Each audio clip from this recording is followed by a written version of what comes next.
you doing, Shane? We're live. I'm great. Good to see you, buddy. You Been too, too man. long.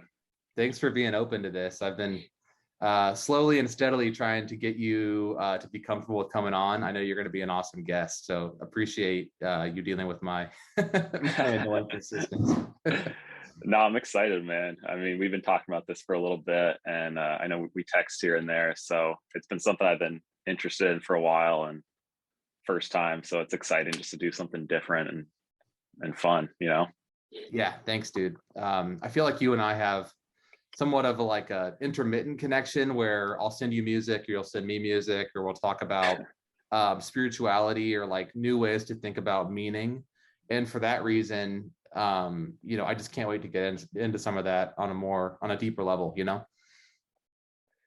Yeah, yeah, I know. I think music is something that's connected us for sure, and it's something that outside of your day to day with work, it's just a thing that really can make any situation fun or bring you back to certain times in your life that were really relevant and important. So I've always found like we've had a similar style or genre that we've been into that's been fun. So yeah, I graduated in 2012, and that was like right when Swedish House Mafia was getting huge. Alesso. There were like all these like electro house, and I would always like work out at the gym. I was like, this is so sick. I don't know what they were doing with that music, but 2013 to like 15, that was the golden era for electro, yeah, progressive house, house music to me. I remember that for sure the golden age. I think some of our fraternity brothers were out abroad and they came back with like that one accordion song, and we were all like, what is this? And then from there just kind of spiraled further and got a little more into it. And yeah, that was for sure the golden age.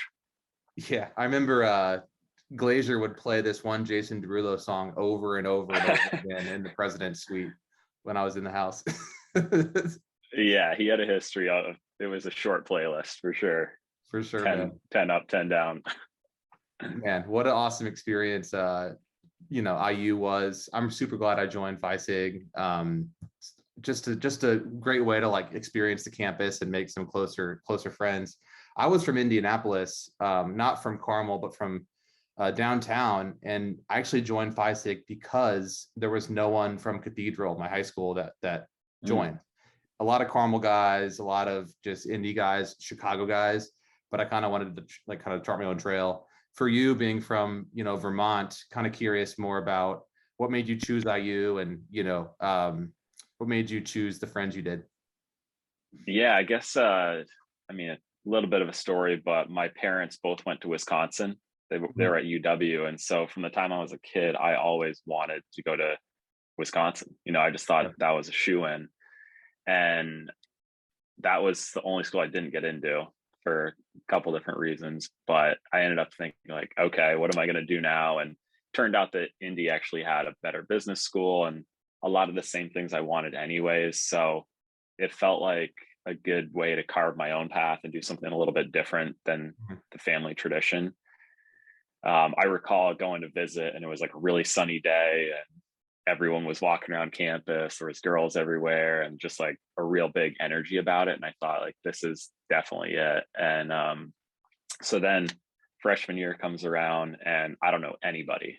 And it turned out the head guy, the RA, I think it is, for our dorm, was from Vermont. He just happened to be a Vermont guy. So I made some friends through him, and we're playing a lot of basketball and stuff. But I just started to notice a couple weeks in, things weren't maybe developing the same way I wanted. And so I had rushed FISIG and then decided to not do it. And then springtime came around, and I decided, these guys are really cool. They're like me. I could definitely see the next couple of years being really fun pledging. And yeah, I'm glad I did it. It was an awesome experience. I mean, even just going through pledgeship was tough, and it was so long, but it kind of built a foundation and a purpose for me being there. And yeah, I mean, it was just a great college experience. I wouldn't do anything different. Yeah, I think that I didn't mean to get into Greek life so quickly, but like think they've changed it a lot where it's more of like an equality based thing where there's, especially for the girls, there's so many houses there and there's so many places for all the girls to go. And I think that, all the things that it was known for in a bad way, I think that they're slowly and steadily working on those. But yeah, I mean, pledgeship, it's like, I can do anything because I was able to go through all that. But anyway. Oh, I know it. um, Yeah, and it was just, I mean, I don't know about for you, but for me, going there, not knowing anybody, it really was a growth thing besides just the education, but having to go up and approach people and mhm. like not just sitting back and being a loner. Like you're a little bit on an island, especially as a freshman. You got to go make your life happen. It's not going to come to you. So I think that was a big developmental thing for myself at that point, kind of breaking out and just learning some confidence and going and being more comfortable in those situations. Yeah, yeah. I mean, that's an important thing to do, just to kind of go outside your comfort zone. I think that's something that both you and Yeah. I have continued to do since we've graduated, right? After you graduated, you did some traveling. If I remember right, you went to, was it like Thailand or somewhere in Asia? Tell me more about that. Yeah. Yeah. So that was a little bit later. I think that was right about when I was 26. So I had post grad moved to Vermont, where I'm from, Hmm. and had a really amazing experience there. And then it was time, felt the need to go do something different. And that was the Thailand trip was right when I moved to LA.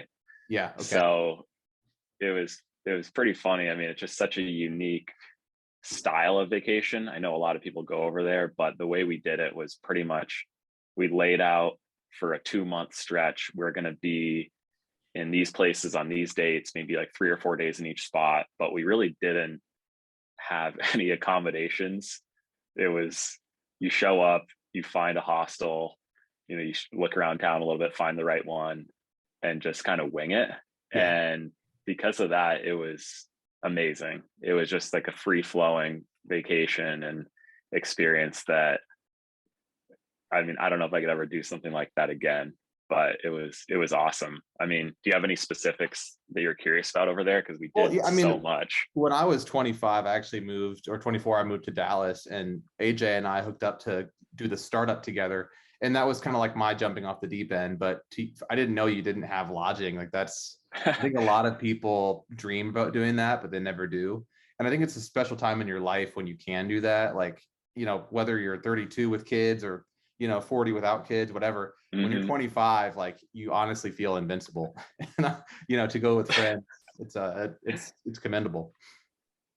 Yeah, I can definitely relate on the deep end thing of just trying something totally different, because my Vermont life moving into that point, it was so fun and comfortable.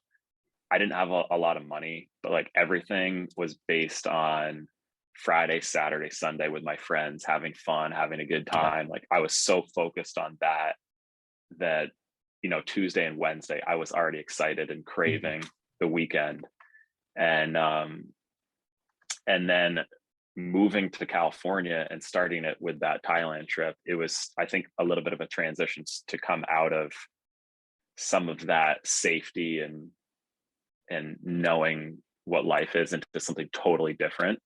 Um, and anyways, yeah, on that Thailand trip, it was like maybe one last big hurrah of that lifestyle to a degree.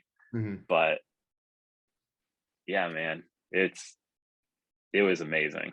Yeah. When you moved from Vermont to LA, I mean, it sounds like you had a super good core of friends that maybe you grew up with throughout your childhood in Vermont. Is that true, or at least high school?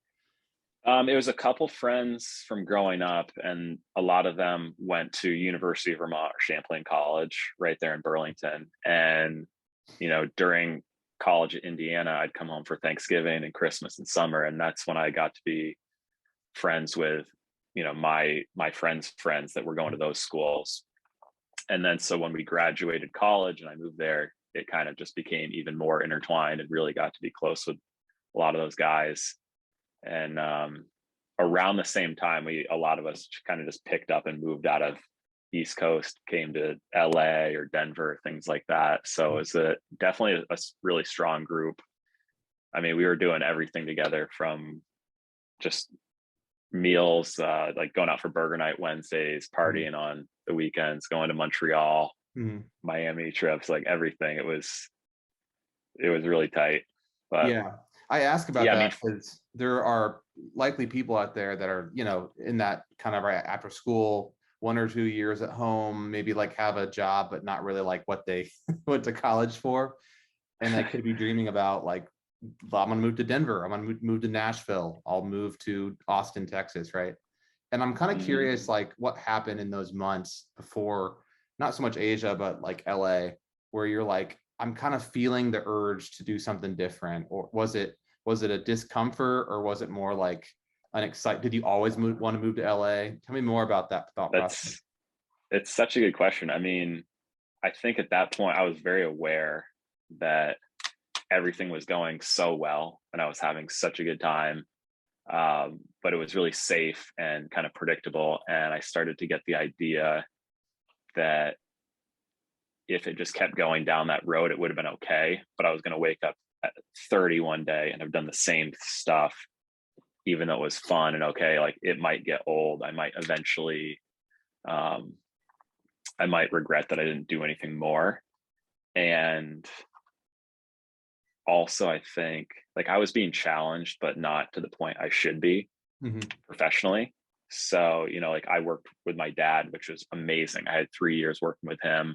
Yeah. But I think there is something too to like getting out into a culture of a work where you don't have that tie and you can like maybe feel a little bit differently about your boss and have to grow. So that was part of the thinking too of going on to something bigger.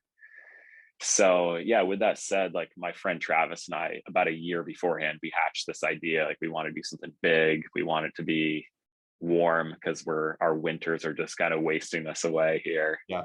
It should be on the water, career opportunities. And I wanted to do San Diego. He was thinking more LA because we had a few friends or like that were a little more acquaintances to me, but had a few people in LA already. So I thought, we'll try that, see if it gets going. And anyway, so that was the genesis of it. I knew I had to do something different and kind of walk away from the comfort into that deep end. Yeah, that's cool that you talked about like moving away from the comfort. It's honestly similar to what happened, 6 years before, where you go to IU and you're like, okay, how do I challenge myself? The person before you on this podcast, he actually worked in Dallas for Merrill Lynch and a couple other hedge funds. And then he came back to work for his dad's company right now after it. So it's interesting that you started with your family company and kind of gained that maybe exposure experience to the business world, but you kind of intrinsically knew there was something about that you wanted to broaden your experience, right? You wanted to take, not so much like take a bigger risk, but just see other stuff, Yeah. Yeah, am I Yeah, am I I think that's a am I good way getting to that correct? Maybe. yeah, I think that's a good way to put it. And um I think part of it too is just trying to become more of a man too. I think Yeah. that's been a huge like honestly a part of this whole California experience is it's as far away as possible, Uh-huh. Vermont and California, diagonal across the country. Mhm. And it's funny because like it was actually pretty reckless. I quit my job and left my family just on a whim. Like I'll just figure it out when I get there. Yeah. And so, like I was telling you, we had a few acquaintances and they let us stay in their garage.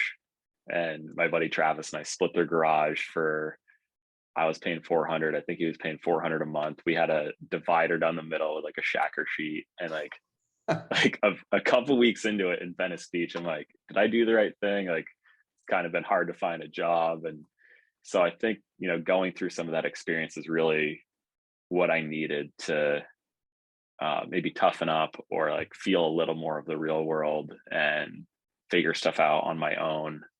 Mhm. Go through that struggle that would like make everything worthwhile, I guess, and have some personal development. And I got what I wanted, I guess, because I had Yeah. some interesting experiences along the way that have definitely benefited me. You shared a garage and it was split with a curtain. That was you literally shared a garage, like like a car garage. Yeah, yeah. There was a washing machine and a dryer in there. I had got a bed from Walmart for like $100, and it didn't really have a frame, so it was propped up on some lawn furniture that was uneven. It was just a whole situation Oh my until God. yeah, until like I would say it was probably like 3 or 4 months in, found something steady that allowed me to get my own place with some friends and get out of the garage. But I mean, it's funny too, because like, I mean, if you think about, a lot of good things have come out of garages, whether it's Microsoft or Apple or anything like that. Yeah. Like the humble beginnings kind of make for something fun. Just tell that story at your next interview, and that'll be game. It's Dude, I didn't know a little that. different. Yeah, yeah, You hear a lot of stories about the kids that go to New York, like living on ramen, taking the subway everywhere and like scraping by, sharing a studio apartment with like two people. And like, but this is LA. Like, it's cool that you had that experience there. And, it's kind of cheesy, but they say like people go west it's the American dream, you go west, and especially LA, like it's like unfulfilled dreams that brings people out there. And yeah, in your case, that was definitely true, and you made something of yourself. So, good for job. sure, man. It's it was pretty humbling. I mean, coming from Burlington, it's you got a lot of college atmosphere with Yep. universities. Definitely felt like a big fish in a small pond at that point. And then you go to LA, and it's just so humbling, where there's good looking people everywhere. There's Mhm. so much competition for work, for girls, for everything. And you kind of realize like, wow, look at what everybody else has to offer. What am I Yeah. bringing to the table? Mhm. And that's a little bit of a motivation to get stuff in gear, I think. I Yeah, mean, did you see that in Dallas? totally. I mean, I was a 25-year-old kid, and I think I was making like between 40 and $50,000, and some of Yeah. these kids are like straight from like oil money. So even whether it's theirs or not, they have it. And like, I'm just a kid from Indiana with like Midwestern values.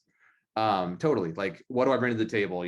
Like, so I think the thing here is like iron sharpens iron. Like, I remember going back to my apartment, like just being lonely. Like, okay, well, now I learned that this whole like living alone thing isn't for me. Sounds like you had Travis. Before Dallas, I had an awesome crew in Chicago, Yeah. and I was killing it up here. I had an awesome like group of like 10 people, 10 good friends from IU and even Indianapolis. And in a way, I kind of felt like that was too easy. So I moved to Dallas, but I don't think I've ever had a better experience from a growth perspective than doing that. Even though I was there 10 months, but it was the hardest 10 months of my life, because I was like, fuck, like if I don't put myself out there, and I'm a pretty social person, it's not going to just come to me. Like in Chicago, you walk into any bar, any gym, you see someone from IU or from, and it just comes to you. But I really had to figure out like what makes me tick. If I'm social, that's great, but like I can't talk to just anyone. There has to be like a meaning conversation. Like the person has to pick Mm-hmm. up what you're putting down. Does that make sense? Like all those beautiful people in LA, you probably don't vibe with all of them, right? But you For probably sure. at this point know these are the kind of people that I want in my life. And then as we all grow up to be, in our 30s and stuff, we can start to be more selective with like maybe not having everyone in your life all the time. Like you can start to prioritize who you want. And it's not like that crazy or that weird, but it's like, okay, this person puts me first, I'll put them first. And a lot of people are just kind of acquaintances. Definitely. Yeah. I think in the cities, there's little pockets of towns that behave differently. I mean, like in LA, West Hollywood is so different from where I live down in the South Bay, with Redondo Beach, Manhattan Beach, Hermosa, much more of a surfer town type of Mhm. thing. And then, I mean, downtown is a whole animal. Santa Monica is its own thing. And so each of those, you get a little bit of a different spice and type of people. And I've always liked this area to live in. But um, the other thing you were saying there I thought was interesting is like you had 10 months or so, and it felt like forever, because it was probably just such a tough time. And I think Yeah. once I got out of that garage situation, got my first job, it was exciting, because I knew like, okay, this is going to make me it's going to allow me to stay here and develop what I want. But it ended up being like the worst job I've ever had for Yeah. a number of reasons. And it felt like 10 years, Hmm. even though it was only 10 months for me. So there's some parallels there of the timing. Yeah. Um, Interesting. What did it take to get out of that job to find something that you like? Like, think about sitting in that work, yeah. in that role, hating your life, and then think about maybe your more recently a job that you had that you felt like this is a really great fit. I'm challenged in the right ways. I can grow with this company. The company, I help the company uniquely, right? Like the dichotomy of like the horrible experience to the good experience. What happened between that to create the good experience? Yeah, I think part of it, I was just aware and recognizing company culture was a big thing. The place I was at was just not very forthcoming and ethical, I'd say, about a lot of Yeah. stuff. And it was a lot of hiding things and blaming. And a bunch of my friends had worked at this other company that was based out of Vermont that was young and it was in tech and it's exciting. And just, I knew if I got in there or in a similar environment, it'd be a lot of learning and just exposure to good, smart people. I think that was really where things in my life started to go a whole other direction in a good way. Yeah. Um, I know what you and mean things have by just that. developed from there. In Yeah. Indianapolis, I joined Geophedia. It was a 12-person startup headquartered in Chicago. But I remember like the first day, like, damn, these people are so like it's not optimistic. It's just like um they're able to look at things from a lens, people that work at startups or smaller companies, um, in a way that's like we can do it, like glass half full, versus some companies are kind of like that blaming culture. You start with nothing and you kind of assume everyone's guilty before they they become Yeah. guilty. And you know that company grew from 12 to over 100 employees. They went from Series A to 24 million in Series C funding. Like, it's really cool when you join the right company with the right culture, how important people and to people interactions are, you know?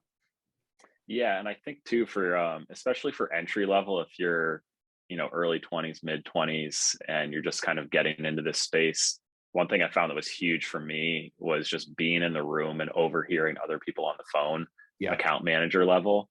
Yep. And I think that's like an interesting thing now with the work from home, because I love the work from home. I also like being in the field. I don't really have an office anymore. I haven't for like probably 4 or 5 years. But if I didn't have that entry level point where I was in an office to learn, I wouldn't be on this trajectory. Like now I'm totally fine kind of being lone wolf out and about, but I Hmm. just wonder how that's going to shake out with work going forward for a lot of people that are Hmm. fresh out of college. Yeah. That's one of the reasons I started the podcast was I was trying to hack or understand in my own mind what makes me motivated to sit at a desk and do work. Yeah, at Geophedia, at Here Technologies, I would sit at my office and like I had my routine and I would just get my shit done every day. But once everything went to work from home, it's like, oh, here's my desk. How do I create value in this seat? um, I could just sit there and do the same things, but I found out I was like getting distracted or finding reasons to not do the same quality of work. So I figured like if I can just ask people, specifically people in my life that I trust, what gets them going, like I'll kind of get closer to that answer. Mm-hmm. You talked about being in the field. Did you kind of always know you wanted to do that with work from home, or did you find being in an office actually to be kind of an isolating or less than motivating experience? Um, I think You know what I'm saying? depending on where I've been in my life and what I needed at that point, like for my entry level to get a lot of skills in digital marketing and in that realm, it was really great and necessary to be in the office. The office itself was fun. It's in Manhattan Beach. It's right by the beach. A lot of young people, and we're having, you get the typical ping pong and all that. But it was just like a cool culture. I didn't mind going in, and I thought it was great.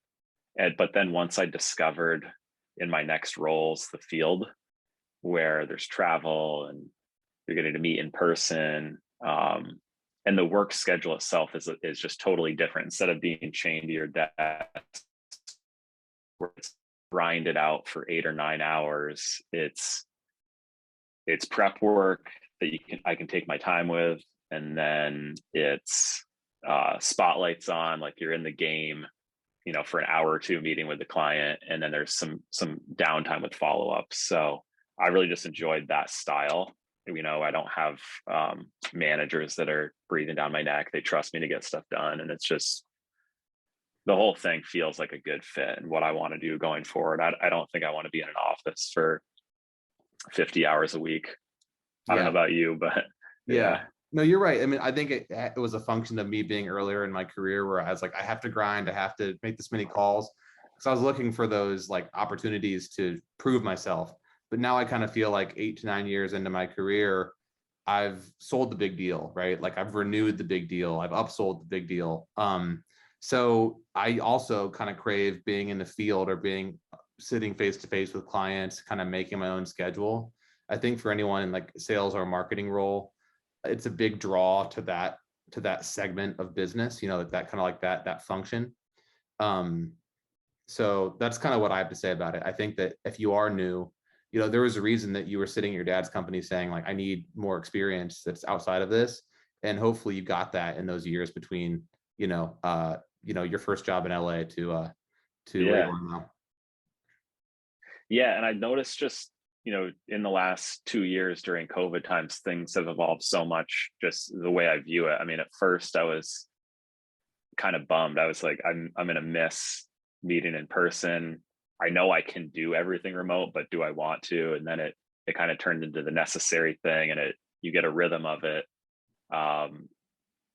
And I really liked it. And it's allowed me to live in LA where my clients are, but also be in Vermont and spend a ton of time there. I did 6 months straight in 2020.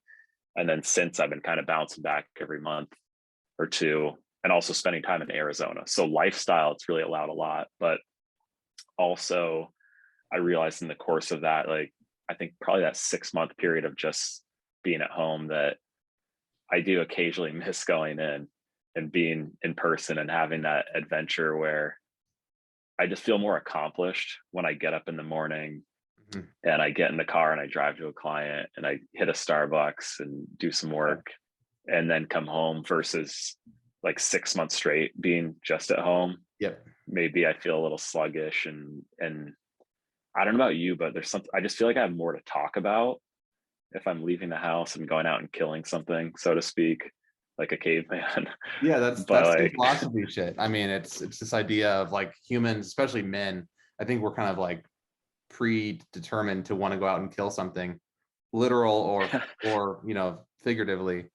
If you're sitting in your village at your little in your hut for 6 months, like, well, what have you killed?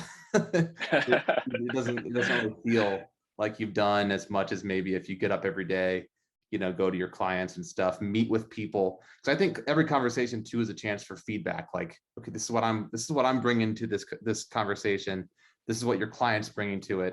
And the whole thing is this dynamic, right? Of like, oh, what I just said didn't resonate. You do it better next time, right? The client has these needs. yeah.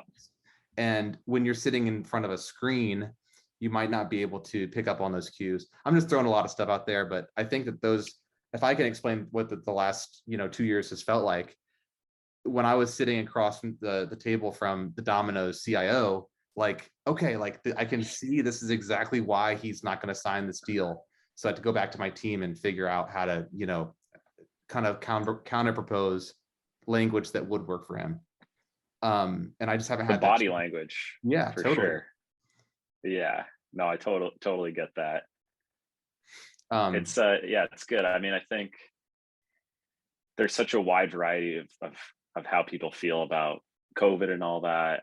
A lot of my clients have wanted more in person, even though LA has been crazy with how this has all been handled. But then there's some that really have wanted, like, please don't come in. Like, we'll keep doing the remote thing. So it's just trying to play off what people want, I guess, Yeah. and what they're comfortable with. So it's really interesting. Kind of last question on work before the next topic. You said that you got excited going into the office, the whole ping pong experience. When you're out with clients, is it you with maybe it sounds like you work in luxury auto. Like, are you with the Yeah. dealer, owner, the dealer partner? Are you with a lot of people in that dealership when you're doing your field visits, or is it just one or two people? Usually it's I'll set up the meeting, I'll invite all the proper parties. So in person, you'll have the GM almost every time, and then a marketing manager. And then from the Audi side of things, there's an area director that oversees the whole, LA market. And then they have a couple area sales managers who are a little bit below them. And they usually attend just to ping pong ideas off of each other of what's coming in inventory and supply. Like they have a lot of knowledge that can help us.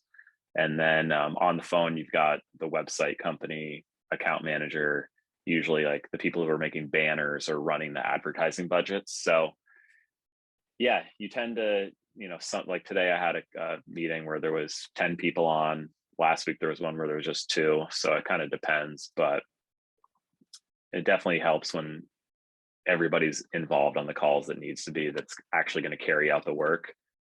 Yeah. What I'm curious about is if there were people at the office that you maybe drew motivation from.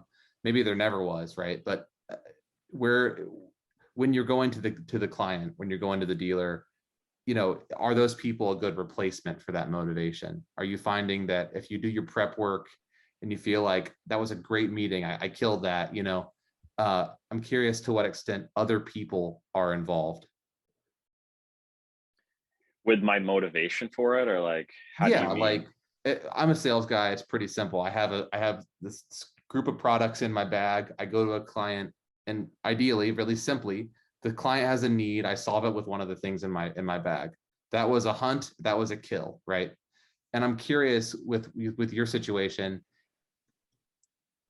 That takes one party for me, and then there's the client. Yeah. Right? I'm one part of the client's one party.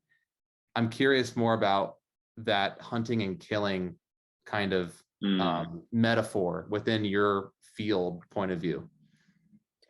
Yeah, that's a good one. I think in marketing, sometimes it can be tough to quantify the results or show it depending on what channel you're using, but we do have some KPIs and metrics that we're judged on to show how much influence we have and if our clients are actually succeeding. So I think that's part of it, like at an individual dealer level and then a market wide level of, are my clients hitting their numbers? Mm-hmm. So that's something I look at. If they're hitting their goals and they're doing what they're supposed to. Mm-hmm. If they're not, then a kill would be getting them to adopt a product or to spend more money on advertising that leads to more sales, things like that. Mm-hmm. In other cases, like just as an example, so in LA, you have, I think 6 out of the top 10 selling dealers for my brand. And so it's a little bit of a chicken and egg, what helped what, but it's obvious these dealers sell really well. They know what they're doing. So in some cases, I'm just sprinkling in extra stuff, showing them new things that can help. And one of the dealers, they're so well run and have such a good digital team that it's honestly hard to find new things to contribute or to make them impressed. And this one lady that runs that marketing department, I got a good job one time from her in like 3 years. So that was kind of a kill, so to speak, to go out and get one of those. That's rare.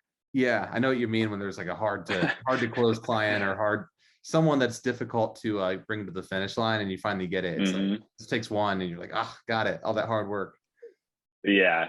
And another one would be, I guess, like, it's so commonplace in a lot of industries. Like if you go to Zillow or realtor.com, you go and look at an individual house and they have a payment calculator. It's one of the first things. 20% down, here's the interest rate. Yep. Here's what my monthly payment is. For automotive, like that took a long time to really come to the forefront. And it's something I had been talking about for probably 3 or 4 years, consistently trying to sell that product and the value. And it was maybe like a 10%, 20% would actually use it. And then COVID hit and everybody's at home. Yep. And immediately all the clients saw like, wow, we need this. Like people are going to be shopping from home, buying from home. They need to know their payment. So like that was kind of a big one, I guess, too, of like, this is something I've been laying the foundation for years, and maybe that consistency helped in this moment, you know? Yeah. I think that the trend there is kind of the customer need or just for transparency. I don't know Yeah. if we didn't have that before, but I know when I bought my Tesla online, it was like, this is what it's going to cost. This is exactly what I'm getting. These are the fees, right? I know you guys are a third party away from the OEM, but Yeah. it's kind of surprising to me that it took you 4 years for that to take off. And I guess I'm kind of curious more about, if it wasn't taking off in the beginning, what was the process where customers, or I guess the dealers, didn't want that? Yeah, it's a pretty involved thing. I mean, for Tesla, it's you have, it's one big brand versus all these auto manufacturers or franchise models. And so from the top, the manufacturer sets the MSRP and then the dealers all set their price. And so typically, like, there's one dealer, it's a race to the bottom. Whoever comes down on their price, that's gonna spoil it for everybody. Yeah.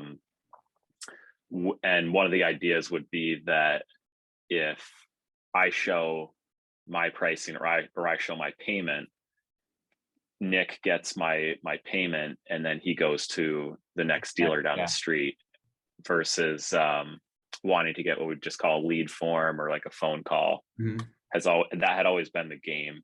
Get the information, you can talk to them, hopefully you can get them in the store and sell them, versus if we give them this payment, well, now they have their information, are they going to come see me? I don't know. That Yeah. was kind of the objection.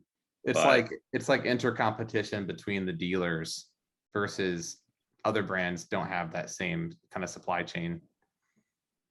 yeah, I mean, it's interesting. Like, there's something you could just, like, as an example, like a Honda dealer is so concerned about another Honda dealer, but the Toyota is also the competition too.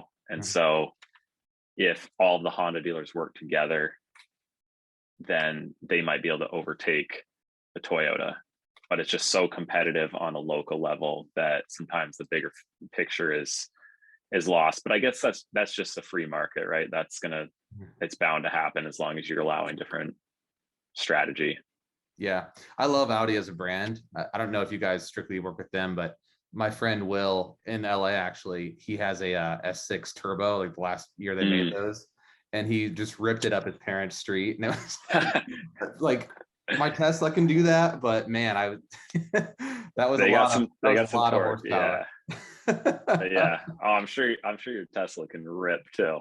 Yeah, it's a fun car, man. There's this one called the Cheetah mode that is even faster on the acceleration. But every time I get someone new in it, it's like kind of like a disbeliever. I'm like, okay, I'm gonna go to the road. You got to be aware. I'm gonna do something crazy here. I just like rip it, and they're like, whoa! It's like a roller coaster. Put the helmet on. Yeah. Yeah. Oh, yeah. I think everybody has their first Tesla experience, and then they tell everybody about it. Like, you're not gonna believe it. You know what I Yeah. mean? Like, I was in an Uber and it was a Tesla down in Florida. Like, you know what I mean? Everybody always says their first Tesla. I don't know to what extent you can talk about other car dealers or car brands, but I think Elon is going to be bold here. I think he kind of has it figured out, like from a big picture point of view. And people might say, well, Nick, it's just PR, or it's not really Elon pulling the strings, but even just the base value of his public persona, right? As controversial as he is, this idea that we're going to go to Mars, it's like, it kind of gives us as humans like something to look forward to. You know what I mean? And I think that's a big part of motivation, like day-to-day motivation, is like, what are we going toward here? Mm-hmm. So kind of curious more about your thoughts on motivation in those micro moments, like every day, getting up early. I know you do, but I guess I'll stop there. Do you have any thoughts on maybe what I said, or, you know, Yeah. um, inspiration? Yeah. I think what's really been my gear, I guess, from the beginning, like, I just remember being in the car with my dad on the way to school or going to the grocery store or something, and having little conversations about real estate. Yeah. And I think that's where I started to form ideas about what I wanted to do growing up, what I wanted to be going for. I knew I wasn't gonna be a doctor. I didn't think I was gonna be um, an electrician, or I just started to think like I want to learn more about real estate and get into that. So I had spent a lot of time in that space professionally before I got into marketing, and it was a goal of mine just to start saving after college to build towards buying my own place, doing a flip, doing a rental. Nice. So that's really been, I think, the basis of my motivation and goals, where for so long I was building towards that. And then a couple of years ago, I did a flip in Indy. Zach Canal, Yeah. for those who don't know, our fraternity brother, he's been really into the real estate game for a while. And so he helped me launch that and do like full gut job of this house, new kitchen, new bathrooms. Super rewarding and fun to go through that experience, where I didn't know a lot at the time, but I do now. And so it was kind of a grad school in a way, where just hands-on learning. And so did that one, ended up selling that. Him and I did a second one that was much less involved with the amount of work that went into it, but ended up being a little bit better profit. And I think that was just some of that recognizing what's a good deal, what's not, and how much we need to put into this. So anyways, I think like that's what really has drove me up to this point, is wanting to do more of those on the side, not necessarily my day job, because I think because I'm not relying on that as income, it's more fun. Yeah. Whereas if I needed it to shop for groceries, it would make it a lot of stress. Mm-hmm. So anyways, like that's been a big motive, and I think it's going to continue. I want to keep doing more of that. That's kind of why in the morning when I get up, I have a reason to do something. Beyond that, I mean, I haven't really got too far into the family road. I know like a lot of our friends have wives and kids now, so I think that's a bigger reason why for doing what you do. But I would say like that's stuff I think about, and like a 40-year-old version of me, I want to be set up well for when I have those things. Yeah. So I'm trying to take action in advance. Yeah. So that's a little bit of a motive too. I don't think that there's like a better or worse form of motivation. So for some people, they wanted to leave IU, or just like even in the middle of IU, like marry their high school sweetheart. It's like, I think that family, like that's for them, that's what works. It was for me, but not till later. Like I'm kind of like you. If I heard you right, it's like I want to be set up financially independently before I, like maybe start that. But what I heard you say at the beginning was like that seed of sitting in the car with your dad as a kid, right? Like he's talking to you about real estate, you're asking questions. In a way, that was a very like integral seed that was planted, right? Because even though you went through IU, you traveled everywhere, like you always kind of had that dream. And then you were able to do the first step, which was do the first flip, right? And then you did two. And like, it's cool when you think about what led you to that point. You didn't have to jump off that cliff, but in a way, like by knowing Zach, right, it all kind of came full circle. Without IU, without Phi Sig, you don't meet Zach, right? Like, and I think that's a really cool thing to think about. Yeah, I think there's a lot of parallels there, and it coming full circle. Another one would be I just bought, and I'm going to close in March on a place in Burlington, and it's right down the street from the first house that my parents had. Awesome. So it's a pretty exciting time for me to be getting going on that. And like laying down goals for this year, that was one, like buy my third place. Mm-hmm. And then now it's going to be saving up for the next one, get enough for the fourth. So I think that's going to propel me for the next 3 years, probably maybe 3 or 4, depending how things go. But having that next thing to aim at is kind of a big thing too. once you've knocked out some of these goals. Yeah, good for you. I didn't know you did too. I thought that's really cool. Did you go to Indy and do the manual labor? Or did you go to Indy just to assess the property? Like, did you ever, Yeah, it did was, you have to do it in person if you want to get into real estate? I would recommend it. In this scenario, Zach it was on the street he pretty much lived on, just right around the corner. So he was running project management on it, and he didn't have a ton of experience with the flips. He had sold a lot of houses for a couple of years, but we formed a partnership on it of, he was going to be coordinated with electricians and cabinet people, as far as like actually showing up and opening the house, doing FaceTimes and things like that, where we were both involved. But yeah, he was on site. But yeah, I think going forward, I would prefer to have boots on the ground myself, just to be more involved. I mean, from a fun perspective, I think it'd be great to like see the progress with my own eyes and be a little bit more involved that way. Yeah, But yeah. I've thought about it myself, which is kind of why I'm asking. Part of the benefit of sales is you close the big deal and you get a massive commission check, right? And it's like, Yeah. I'm lucky enough to be in the seat to actually do that, but it's like, where do I put this money and things like that besides just the market? And what I'm hearing you say is like you did one, it was a true flip, right? You guys flipped it. Then the second one was a little less intense. Like, I'm trying to think how I want to get into that. So I might have some some follow-up questions for you Oh yeah. after the Yeah, podcast. definitely. I love talking about it. So we can always chat more on that. I mean, there's so many different ways to do it based on your risk and what you're aiming at. But yeah, it's always a fun topic. Yeah, for sure, man. We'll kind of want to wrap it up here, give it like 5 or 10 minutes more. Sure.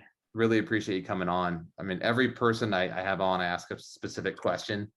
Um, for you, I'm going to ask you, I love on social media when you're like sauce or like the send, like, well, I'm curious where the notion of send came from and kind of why you use that kind Yeah. of. Yeah, I'm trying to think. I mean, that really came about somewhere after you and I had graduated. I think it was in that lifestyle, just was so confident. And whether it's just like you're the only one dancing at the bar, or spontaneous trip, like, you want to go to Montreal tonight? Yeah, let's go for it. Let's send it. Um, yeah, I think it was like really based out of a confidence of like a lifestyle. I mean, did you ever see that movie with Jim Carrey, Yes Man? Yeah. It kind of reminds me of that in a way, where like he just wasn't doing anything and he was so boring, and then someone talks him into like say yes to everything, Mm-hmm. and you just get in all these situations, whether it's good or bad. Like at the end of the day, it's all good, I guess, even if it was uncomfortable or whatever. But yeah, I think that's kind of like what it was generated out of, was just like saying yes to a lot of stuff and trying new things and going for it. I mean, sending it to California without a job was so reckless and wild, but like, why not? And I like love it. today, I wouldn't move to Seattle without a job, or like, Mm-hmm. just wing it like that necessarily. I'd probably think about it a little bit more. But at that point in my life, everything was just like, yeah, why not? Let's do it. Yeah, I love that, man. I mean, I think it's also kind of indicative of that period of your life, in your 20s, especially as guys, like, just send it, like, go all in, literally push the chips in, like, just make it happen, And if I fall on my face, you got to believe you have the just the fortitude and like just the resilience to pick yourself back up again. And I always like that about Yeah. you, sending it.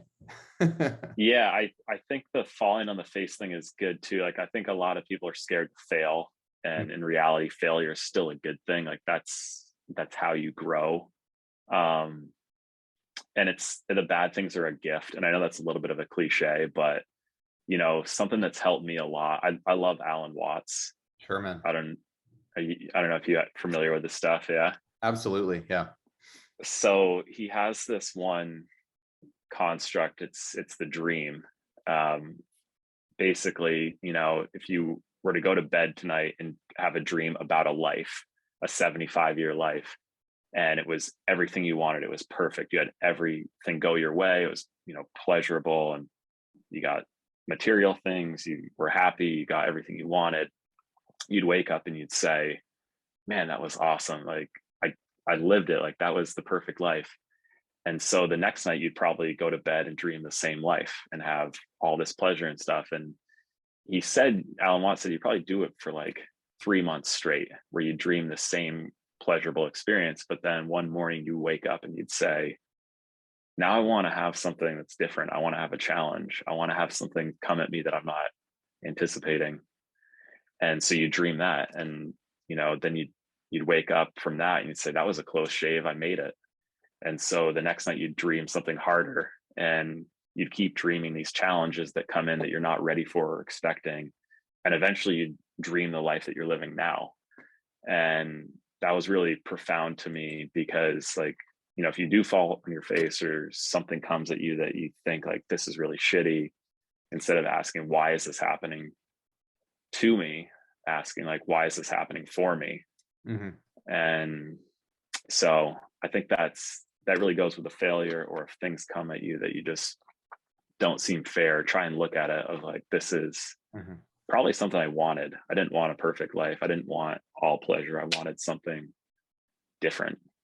Yeah. I tend to get caught in those patterns too, of like negativity when things don't go my way. I find that I'm pretty dopamine sensitive. Like, oh, that was even just like a couple minutes ago. Oh, I got the hunt. I got the kill. Like, what if I don't do that? Like, is there another way to achieve that motivation? I think Watts really had it down, kind of with that Zen Buddhism philosophy, and like just to kind of be water. I know I'm just kind of butchering it right now, but the Buddhists have a way of like detaching from the outcome. And when it comes to Watts, like one of my favorites is he's talking about like before we were born, there was just nothing. And when we go, there's just nothing. And to some people that's scary, but he says this is the most beautiful nothing, because we can build things, even though it is nothing, it's also simultaneously full of everything. Every possibility. It's nothing, but it's also everything at the same time, right? Your life is, and the world is, and existence is. Like, we exist out of nothingness, but out of that nothingness comes everything. And when I think of that, I get motivated. Like, what possibilities can I create today, this week, this month? Definitely. Yeah. And like, no matter what you've done or what your history is, like today is a new thing. You can always start fresh. And like, I think you mentioned the water. He's talked about you're really a wave or a cloud in terms of decision making, and you can have hesitation or worry about, am I doing the right thing? But if you have to think of it like a cloud or a wave, where it doesn't matter which way it breaks. There's no imperfect clouds. They're just clouds. Like whatever you decide to do with building, it's going to be okay. Yeah. When I get super anxious or just kind of stressed and I go to the beach or whatever, like go on vacation. This summer I went to Costa Rica to kind of reset my life and everything. And I sat on the beach and I realized the waves like crashing onto the shore, they just keep coming. And even though they're not consistent down to the millisecond, right? The next one's gonna come. It's gonna crash. And kind of that consistency, that pattern, like I think there's a very real reason why looking at the clouds or listening to the waves kind of calms us down as humans, because it does centralize us into that that consistency. Yeah. There's something about looking out over a canyon or the ocean where it's endless, where you feel small and all that, and just like a little cog in the wheel. Like things have gone on a long time before me, and they're gonna after me. It's the end of the day, it's all gonna be fine. I think that's kind of my mindset. I'm just here to have fun, really. Like at the end of the day, it's a short time we're here, so I want to go out and just enjoy it. Yeah, that's another kind of ending. That's another dichotomy. It's like, even though it's all, it's so serious, my job, like motivation, it's also so meaningless. Like, just have fun, like enjoy it. Yeah, easier said than done. I mean, I try and come Same, back to dude. that at the end of the day. But it's hard. I mean, you can get wrapped up in being a human. Yeah, dude. Well, thanks so much for coming on. Really appreciate kind of chopping it up with you here and learning more about the last couple of years for you, what motivates you, the auto industry. Man, Alan Watts, got to check out some more of his stuff. Yeah, yeah. I mean, really good time. Definitely have to do it again soon. Especially like this stuff really fascinates me. Or we'll have to talk about Naval at some point. Oh, He's yeah. he's the one. But If I yeah, can be, if I I mean, can become as articulate as him and say so much in as little words as he does, if I can get 20% as good as he is at that, I'm doing something right, man. That guy, that's the gift. Yeah, I don't know how he does it, but he's on. yeah, that's the good word for him. All right, man. All right, Thanks so Nick. much for coming Yeah, on. great to catch up. Catch you later. All right, see you later. Bye.